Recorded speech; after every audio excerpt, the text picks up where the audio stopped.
Hi there and welcome. Thank you so much for joining me. I am delighted to bring to you Maison Kurkdjian's newest release, Oud Satin Mood.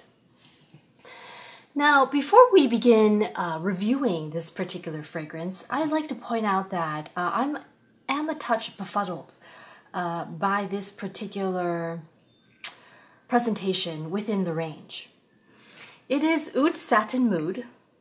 Yet, unlike the three other fragrances within the Oud Mood collection, it is an eau de parfum and not an extrait. Also, additionally, I'd like to point out that it lacks the golden plaque at the front of the bottle that those three other Oud Mood fragrances have. So, I will consider it as the part of the Oud Mood collection, but I feel compelled to point out those differences for your consideration. Now, as for the fragrance, of the 5 oud-centric fragrances within the range, this is not a favorite of mine. I quite like the initial rosy, potent, sort of rich opening. At this point, it smells very, very promising.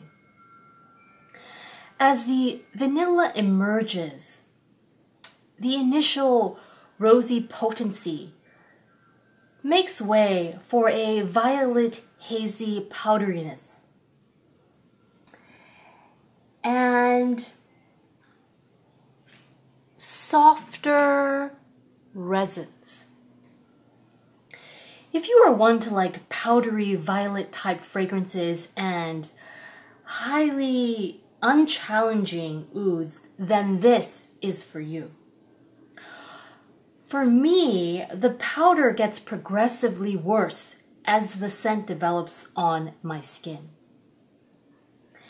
It dries down to a woodsiness with some soft floral overtones that I like. Now, because I have an aversion to powdery type fragrances, I don't really care for this fragrance as much as I do most of the fragrances within the collection. Sillage and longevity are moderate to excellent. And personally, I find this fragrance leans more feminine than it does masculine. I'd venture to say it is a 2 to 3 season fragrance. As far as powdery scents go, I don't find it to be what I would deem as revolting, as I find most powdery fragrances to be rather repulsive.